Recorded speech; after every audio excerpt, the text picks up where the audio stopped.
Most people believe that if a surgeon recommends an operation, it must be the right choice. The doctor knows best. The hospital has the equipment. The paperwork is ready. Just sign here. I used to believe that too until I started counting. Counting the patients who went in for routine procedures and came out permanently changed. Not better, changed. A man who walked in with back pain and left unable to walk at all.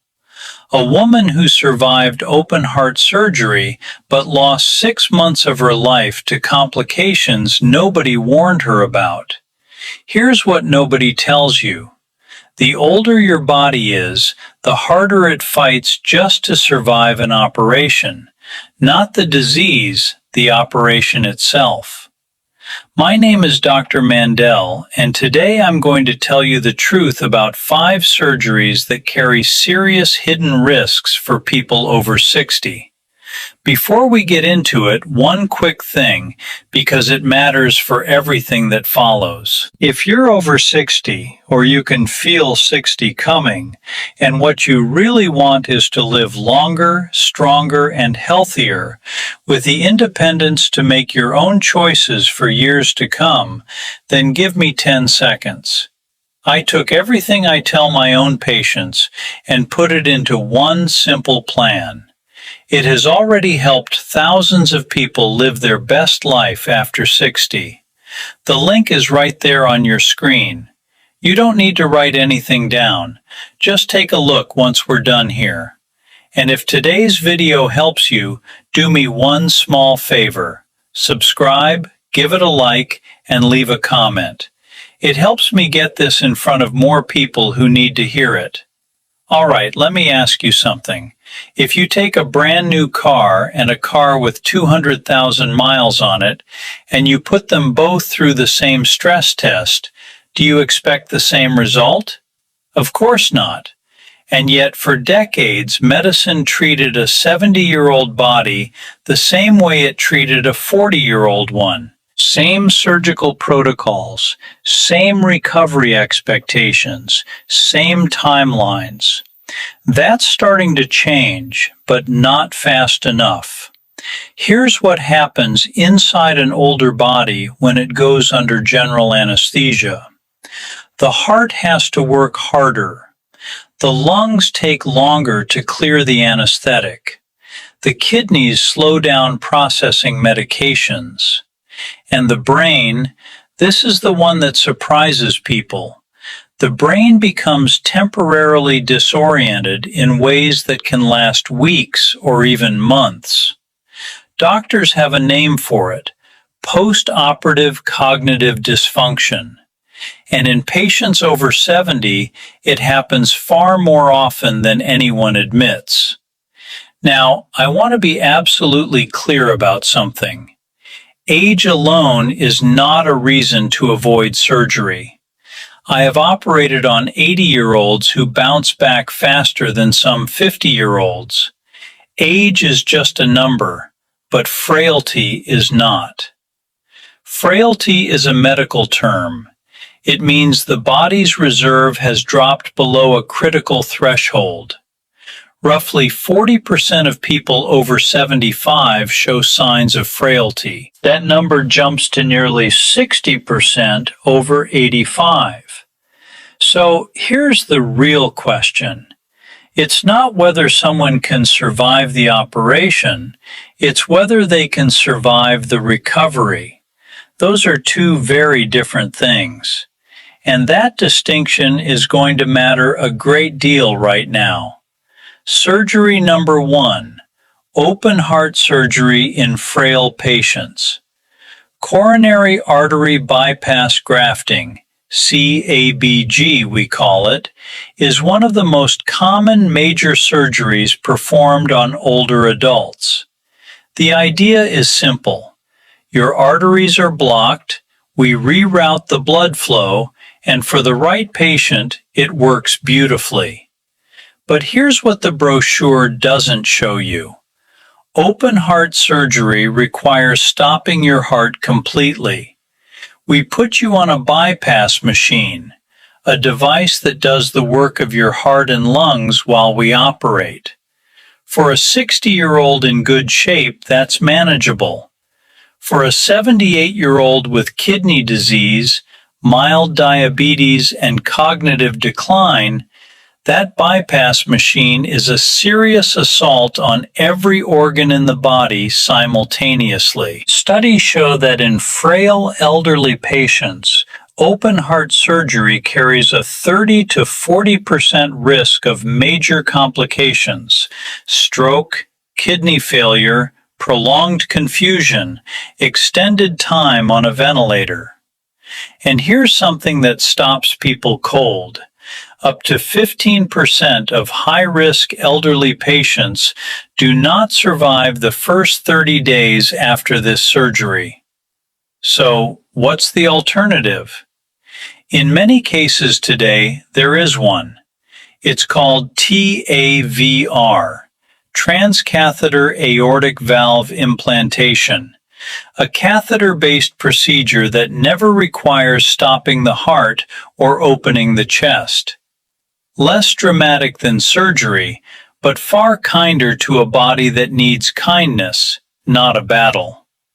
Does this mean you should refuse heart surgery? Absolutely not. It means you should ask your surgeon one question: am I a candidate for a less invasive approach?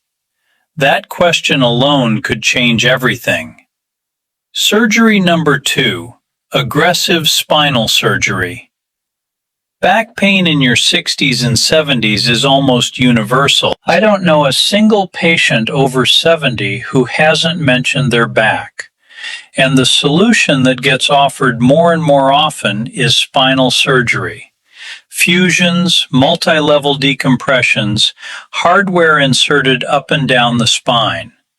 Now, I need you to hear this clearly. Some spinal surgeries are absolutely necessary, no question.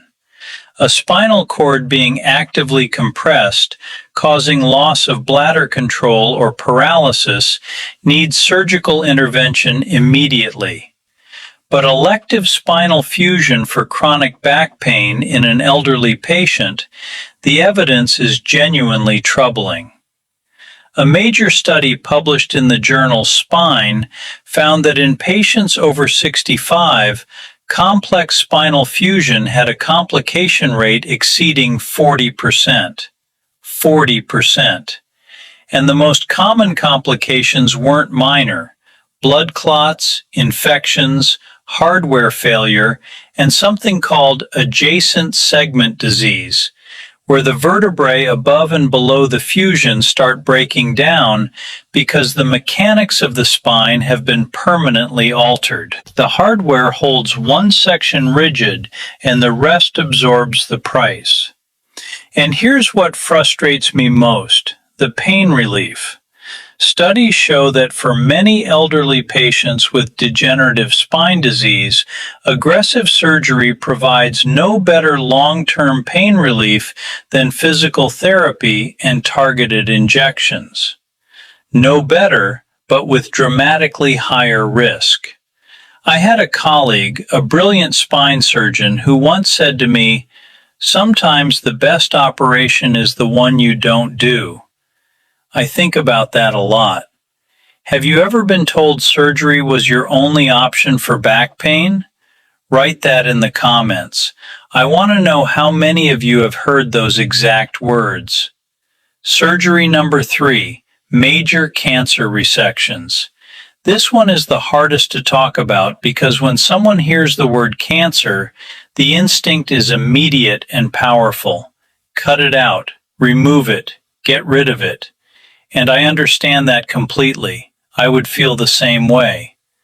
But here's what 2 decades in surgery has taught me. The goal of treatment is not just to the tumor. The goal is to give the patient more good years of life. And sometimes, not always, but sometimes, major surgery in a frail elderly patient does the opposite. Let me give you a real example. Pancreatic cancer surgery, the Whipple procedure, is one of the most complex operations in all of medicine.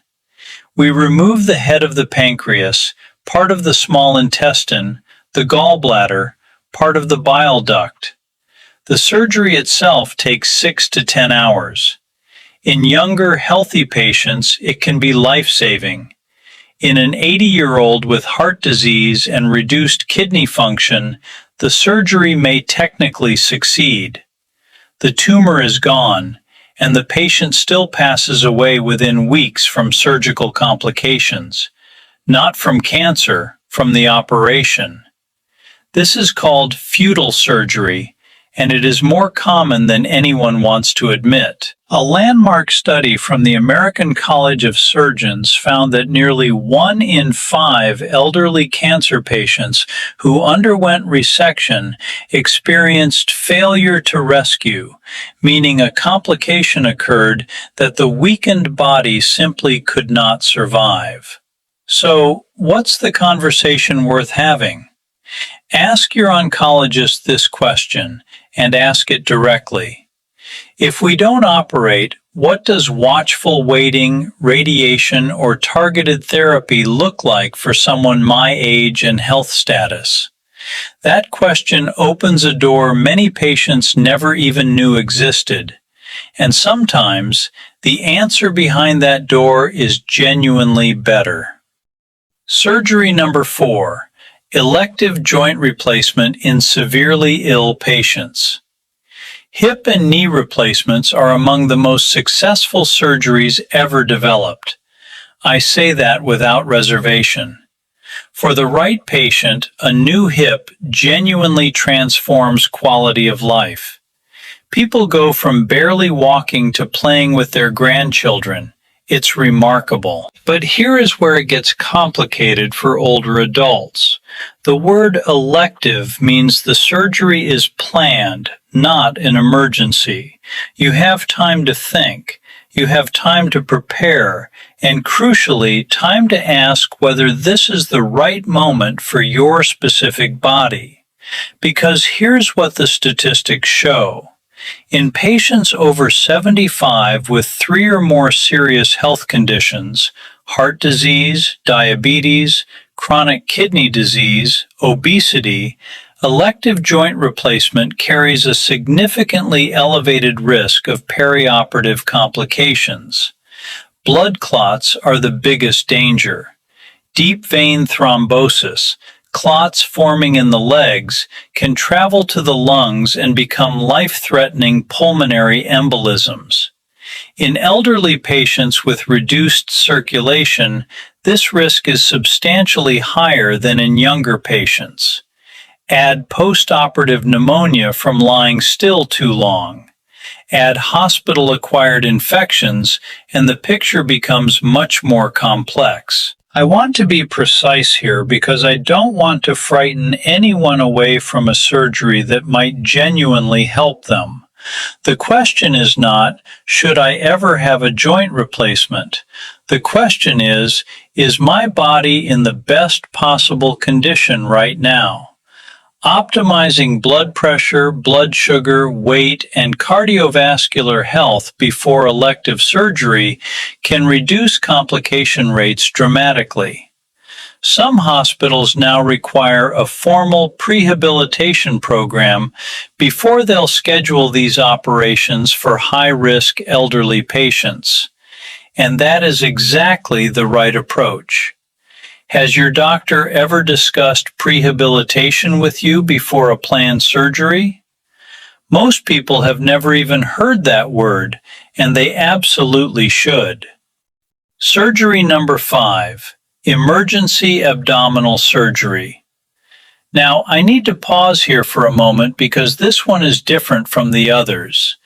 You don't choose emergency surgery, it chooses you.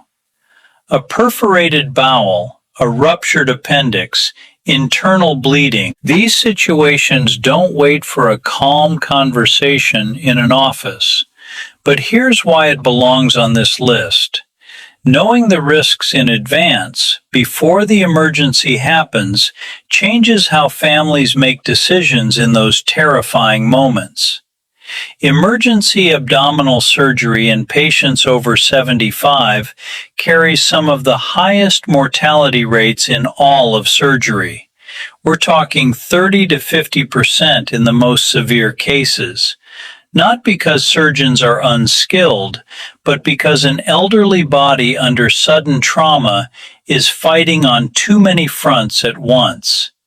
The liver, kidneys, heart, lungs, they all get hit simultaneously. And the inflammatory response that a younger body controls within days can spiral in an older body into something called systemic inflammatory response syndrome. When multiple organs start shutting down in sequence, it is as serious as it sounds. So, what can you actually do with this information? Two things.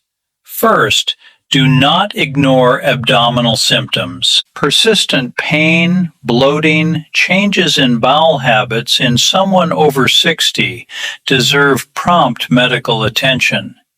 Catching problems early means treating them before they become emergencies. That one habit can change everything. Second, have the conversation with your family now. Not in the hospital corridor at midnight. Now. What are your wishes if emergency surgery is the only option? What quality of life matters to you? These conversations are not morbid. They are one of the most loving things you can do for the people who will be standing in that corridor. All right, we've covered 5 surgeries. Now let's talk about what you actually do with this knowledge, because information without action is just anxiety, and that's the last thing I want for you. Before any major surgery, planned or recommended, there are 4 questions every patient over 60 should ask. Write these down. Question 1. What happens if I don't have this surgery? A good surgeon will give you an honest answer. If the answer is nothing urgent changes in the next 6 to 12 months, you have time. Time to think. Time to get a second opinion. Time to optimize your health. Question 2. Is there a less invasive alternative? Medicine has changed enormously in the last 15 years. Robotic surgery, endoscopic procedures, catheter-based interventions. Options that didn't exist a decade ago are now available in most major hospitals. Question 3. What does recovery realistically look like for someone my age and my health profile? Not the average patient, you. Your heart, your kidneys, your current medications, your living situation. The answer should be specific, not generic. And question 4. This is the one most people never ask. What is your personal complication rate for this procedure in patients over 70? Surgeons track this. They know their numbers. A confident, honest surgeon will tell you. If they seem uncomfortable with the question, that itself is information worth having. Now I want to give you something most patients never get told, because it can change your odds more than almost anything that happens in the operating room itself. If you do decide a surgery is right for you, what you do in the 2 to 4 weeks before you walk through those doors matters enormously. Surgeons spend years mastering the procedure. Almost nobody spends 2 weeks preparing the body that has to survive it. Let's fix that. The first piece is the one we touched on earlier, prehabilitation. It's training for an event because that is exactly what surgery is. Your body is about to run a marathon while you're asleep. So in the weeks before, you build reserve. You eat more protein because protein is what your body rebuilds tissue with, and most people over 60 walk around quietly under eating it.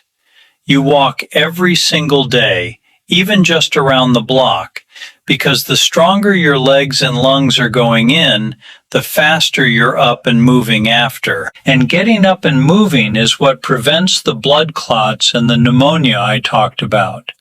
And if you smoke, even stopping 2 weeks before surgery measurably lowers your risk of wound and lung complications. 2 weeks, that's it. I have watched prehabilitation turn a high-risk patient into a routine one, and it costs nothing but effort. The second piece is the conversation almost nobody has, and it's the one with your anesthesiologist. Remember the brain fog I mentioned? Post-operative cognitive dysfunction. There are real practical things that lower the odds of it. Ask for a preoperative anesthesia consultation. Bring a complete list of every medication and every supplement you take, and I mean every one, including the fish oil and the herbal sleep aid, because some of them interact with anesthesia in ways that surprise people. Ask whether a regional or spinal anesthetic, where they numb just the area instead of putting your whole brain under, is an option for your procedure. For many hip and knee operations it is, and it is often gentler on an older brain. And here is a small thing that sounds almost too simple to matter. If you wear hearing aids or glasses, ask to have them with you right up until the moment you go under and back on the moment you wake up. Patients who can see and hear when they wake up get confused far less often. The research on hospital delirium is clear on this, and it's free. The third piece is the part everyone forgets until they're living it. The recovery setup at home. Arrange your help before the surgery, not after. Who is driving you? Who is staying with you the first few nights? Where is the bed? Because the fewer stairs you have to climb in the first week, the better. Clear the rugs and the cords you could trip on. Fill the prescriptions in advance, so you're not sending a tired family member out to a pharmacy at 9 o'clock at night. The first 72 hours after you get home set the tone for the entire recovery. And a body that isn't fighting a fall or a missed medication heals faster. Watch for the warning signs in those first days too. Sudden confusion, a fever, a calf that's swollen, hot, or painful. Any of those you call. You don't wait. And the fourth piece, please get the second opinion. I know it feels awkward. People worry they'll offend the surgeon. Let me put that worry to rest right now. A good surgeon expects it. A good surgeon welcomes it because they would want one for their own mother. Bring your scans and your records so the second doctor is looking at the same picture. And if two qualified surgeons looking at the same body and the same images land on two different recommendations, that is not a problem. That is information. That is exactly the kind of thing you deserve to know before anyone picks up a scalpel. None of this is about fear. It is about walking in prepared instead of hopeful. The patient who shows up strong, informed, and organized is a fundamentally different surgical risk than the one who shows up frightened and underprepared, even when the operation is identical. You have more control over which of those two people you are than anyone has ever told you. There's one more thing I have to give you, and it might be the most useful of all because it's about reading the recommendation itself. Over the years, I've learned that the way a surgery is presented to you tells you almost as much as the surgery does. So, here are the warning signs. When you hear them, you slow down. The first red flag is speed. You're being rushed. We need to get you on the schedule right away.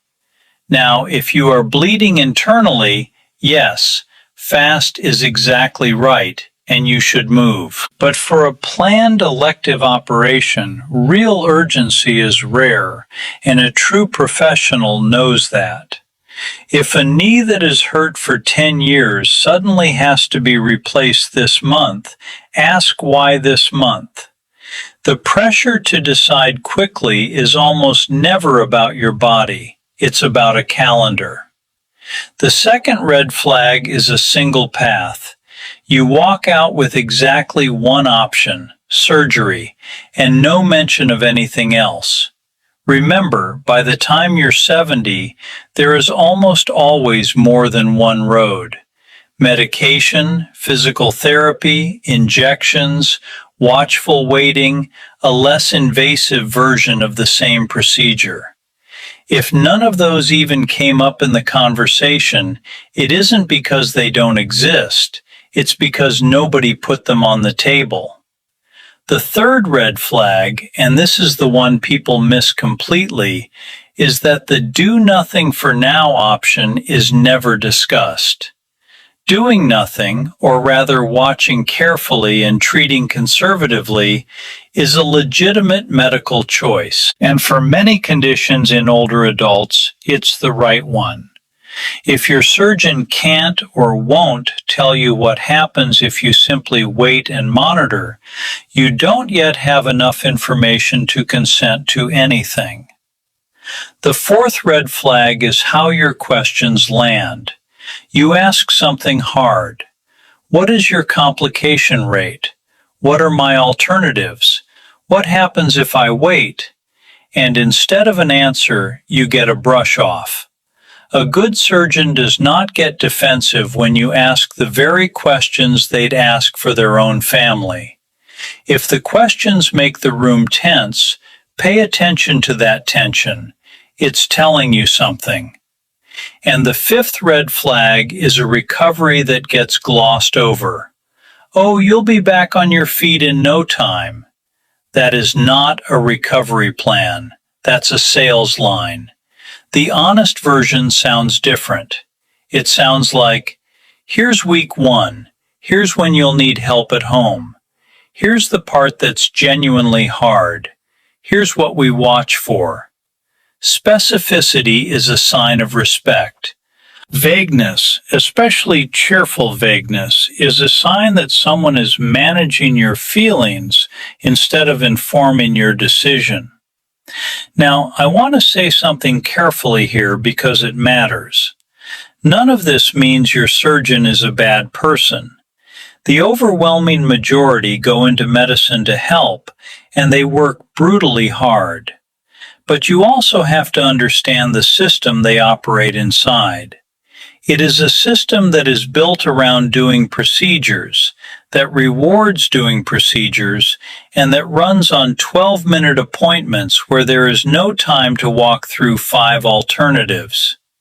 So the bias toward action isn't usually personal, it's structural. And the only thing that reliably cuts through a structural bias is an informed patient sitting across the desk asking the questions out loud. So, what does good actually look like? Let me tell you so you can recognize it when you find it. A good surgical conversation slows down. The surgeon draws the problem out for you, sometimes literally on paper. They name the risks before you have to ask. They tell you unprompted what the alternatives are and what happens if you wait. And the very best of them will say the words you're hoping to hear. If you want a second opinion, I think that's a good idea. And here's who I'd send my own mother to. When you hear that, you found someone you can trust. Hold on to them. And one more thing, a small one that does more good than almost anything else on this list. Never go to a major surgical consultation alone. Bring someone with you, a spouse, an adult child, a good friend. Here's why this matters more than people think. In 15 years of practice, I have watched it happen over and over. The moment a patient hears a frightening word, cancer, surgery, blockage, a kind of fog comes down.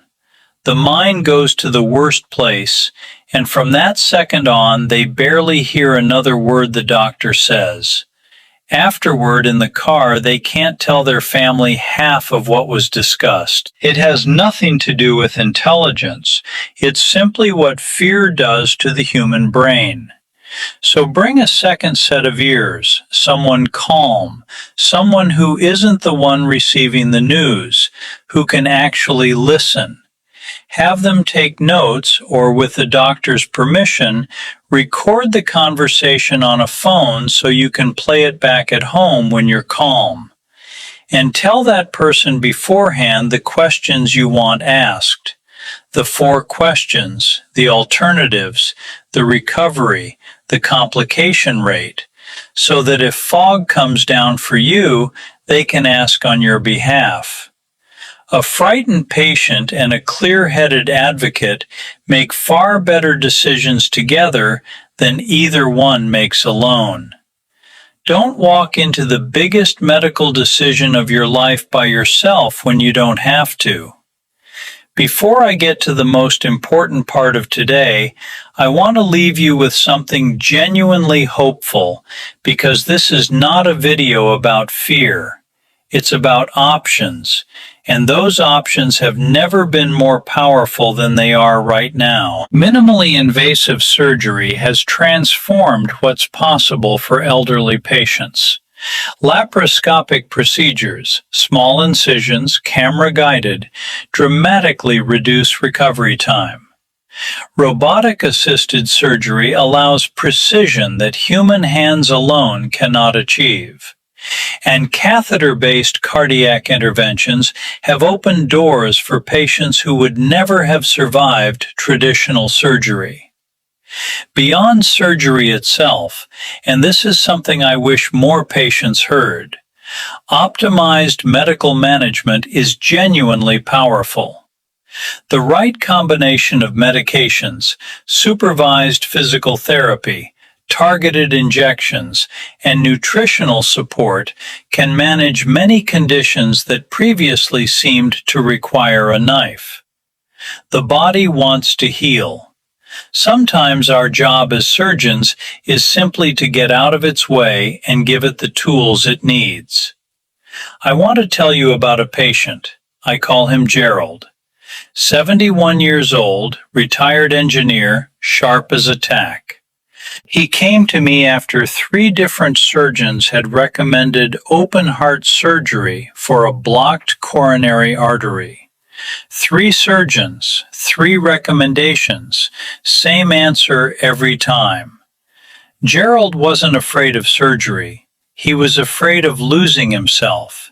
He'd watched his wife go through a major operation 2 years earlier and come out confused, exhausted, and never quite the same. He told me, "Dr. Mandel, she went in as my wife and came out as someone I had to take care of." That sentence has stayed with me ever since.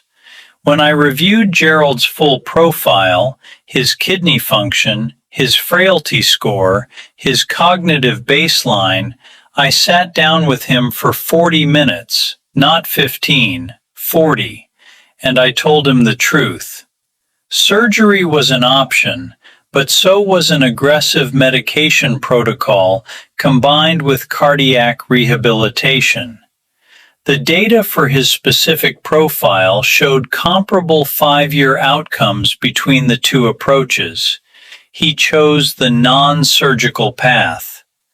That was 4 years ago. Last month, he sent me a photograph. He's standing at the top of a hiking trail in Colorado with his 2 granddaughters, both taller than him now, grinning like he won the lottery. Here's what I need you to understand. This is the single most important thing I will say today. A surgical recommendation is not a verdict. It is the beginning of a conversation. You are not a passive recipient of medical decisions. You are an active participant in your own care. The moment you walk into a surgeon's office, you have the right to ask every hard question, to request every alternative, and to take every day you need. The surgeon holds the scalpel, but you hold the choice. And that choice, made with full information and clear eyes, is the most powerful tool in medicine. More powerful than any operation I've ever performed. Let's bring it all together. 5 surgeries that carry serious hidden risks for people over 60. Open heart surgery in frail patients where less invasive alternatives now exist. Aggressive spinal fusion, where evidence for pain relief is far weaker than most patients are told. Major cancer resections, where the goal must always be more good years of life. Elective joint replacement in severely ill patients, where timing and preparation matter as much as the surgery itself. And emergency abdominal surgery, where the best protection is catching problems early and having honest conversations with your family. Now, none of this means avoid all surgery. Surgery saves lives every single day. I have seen it. I have been part of it. I am proud of it. The message is this: be an informed patient. Ask the hard questions. Request the alternatives. Get a second opinion, and if necessary, a third. Your age is not a weakness. What question would you most want to ask your surgeon before a major operation? Tell me in the comments. I read every single one. And if this video helped you or someone you love think more clearly about a surgical decision, share it. That one share might be the most important thing you do today.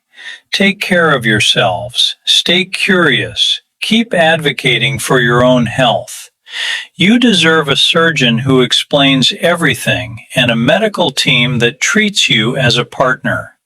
And one last thing, everything I've shared today is general medical information based on published research and clinical experience. Every person's situation is unique. Before making any decision about surgery or treatment, please have a full, honest conversation with your own doctor or specialist. They know your history, they know your body. And that conversation, informed, direct, and unhurried, is exactly where good medicine begins.